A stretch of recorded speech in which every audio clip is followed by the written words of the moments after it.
Hi, everybody. Hello, I'm Ryan. I'm Bethany. And we are Ryan and Bethany Board Game Reviews. And today we get to talk about HerStory. This is designed by Nick Bethany, Daniel Reynolds, and Emerson Massazuchi, and it is published by Underdog Games. All right, so this is a game all about all these strong, powerful women in history. It's HerStory. But whenever I say that name, I think about the old SNL skits from like the 70s.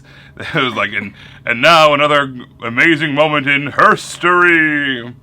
And he goes on to say something ridiculous. Yeah, I have no idea what you're talking about. We watched those back when we... I know we did, but maybe it was like later. It's 76, it was a long time ago. Yeah. All right, so yeah, this is a really quick set collection game. You're gathering these different tokens in order to fulfill these different cards. So you can draft these chapters into your book. You're basically writing a book all about these strong women characters. All right, so I'll give you a quick overview of how to play. All right, here is our setup for HerStory. Basically, we have this really nice neoprene mat over here, and then every player is going to have their own player board that looks like this.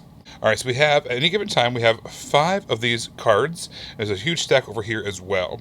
And all the tokens are going to fill in the spots along the bottom. We've got a really nice kind of leather bag here as well, full of more tokens. So on your turn, you basically have 3 choices.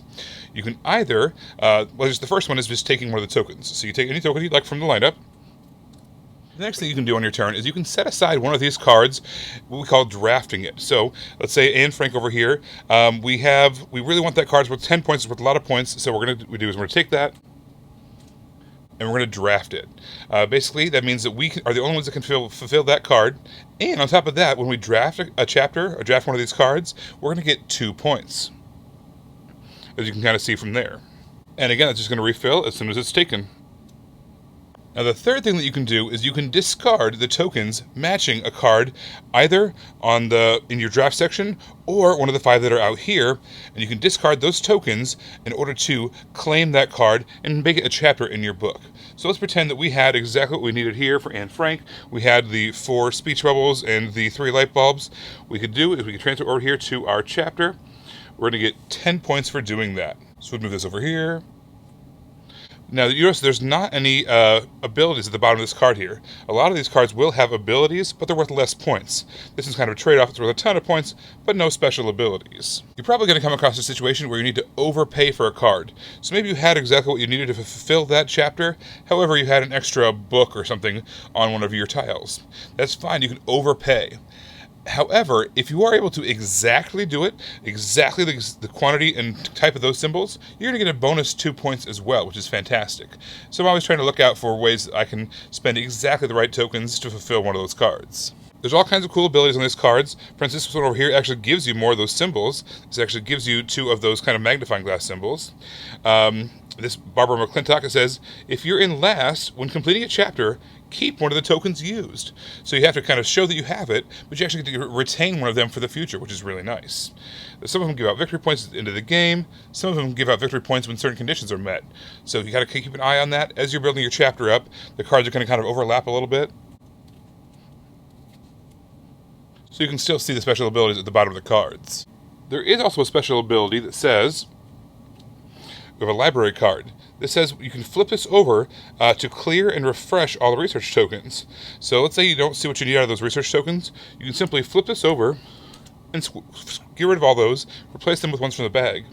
And then, once you flipped it over, you can do it one more time. This time it says discard this to clear and refresh all research tokens. So basically twice per game, you're going to have the opportunity to refresh that, get rid of new ones, so that way you're going to be more likely to fulfill one of those cards exactly right. The end of the game is going to be triggered once one player has finished their 8th and final chapter in their book. At that point, we're going to finish the round so that everyone has an equal number of turns. Every player at the beginning of the game was also given a little player aid.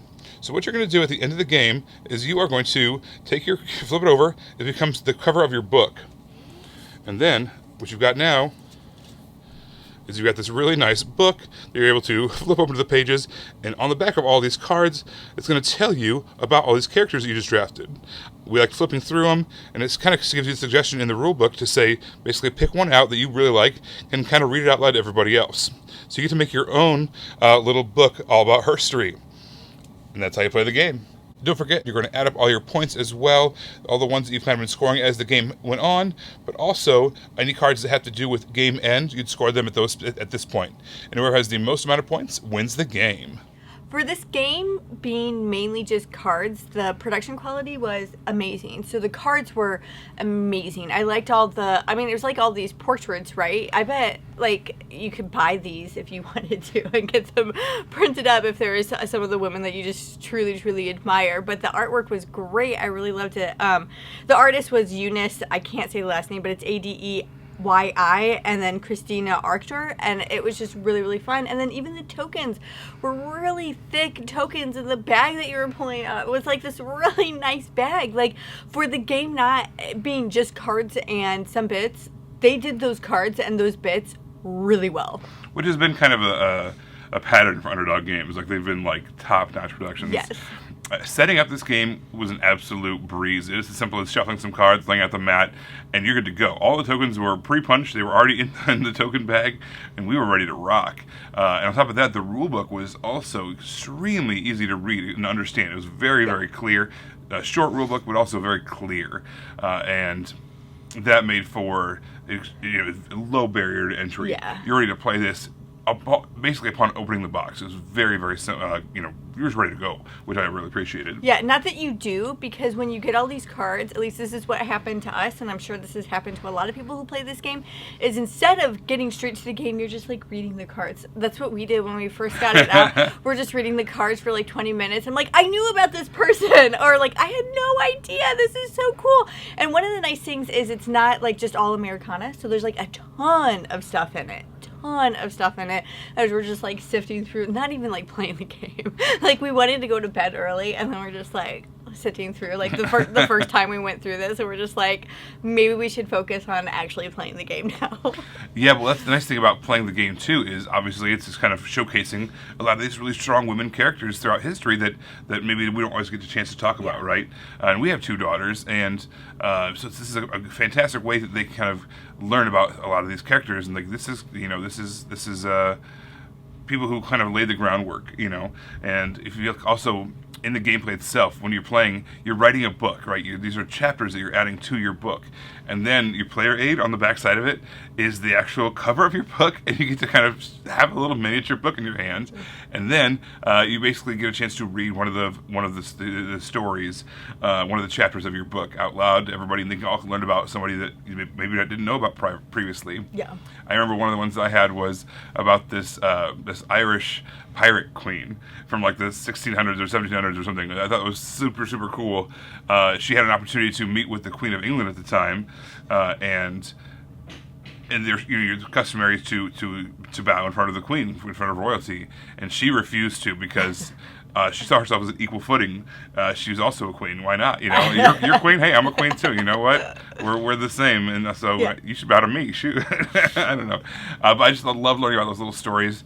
It was very, very cool. So I do want to say, like, if you take out all of the bits and all the information on the cards, this is an extremely simple game. There is not a ton of depth. It's just a set collection. That's all the game is. The gameplay is just very simple, and it's very straightforward. And then I wasn't sure what to expect from it, so I guess I was kind of surprised that it was so simple. I mean, it's neat, it's clean, it's smooth, but it really is a very, very, very simple game. That's fine, because like I said, for the first like 20 minutes we didn't even play it. We were just reading all of it, and so I guess you wouldn't want a very complex game when all the people are going to be stopping to read what's happening on their cards. You don't want something super complex, but I just want that to be said that it is a very, very simple game. And I don't think that's necessarily a problem, in my opinion. I, first of all, just love set collection, so I was having a great time just kind of trying to optimize my strategies and kind of use as few tiles as possible to get those exact bonuses, which I thought that was kind of a cool mechanism within the game. But also on top of that, I have a feeling this is the kind of game that you can put in a lot of different kinds of stores, like in bookstores or things like that, where, the average, maybe non-gaming bookstore patron is going to pick up a random game off the shelf, and they're going to think, I don't want to read these rules, this is too intense, this is whatever. But a game like this, it just is so smooth to learn, smooth to play, fun to play, educational to play. I think this is going to, absolutely do wonders with that crowd. I think that's going to be where it really, really shines. And don't be fooled. I like it too. Like I said, I love set collection. I love this kind of stuff. So I'm in. I know the fantastic bits. This is an eye-catching game all around. This is going to be staying in the collection for sure because this is going to be something we want to expose our daughters to as much as possible. Yep. Not only from the fast, snappy gameplay, but also just the awesome, cool characters throughout history that we need to learn more about. Oh my gosh, I can totally see our eldest being like, "Can you get me a library book on this person? Can you get me a library book on this person?" Absolutely, that's what I want. Yeah. I can totally see that happening. Everybody, thank you so much for watching. Don't forget to subscribe so you can see your videos as they come out. Until then, you can find us in all of these places. You guys, thanks for watching, and we will see you next time. Bye. You guys, thanks so much for watching. This game was provided to us by a publisher in exchange for a fair and honest review.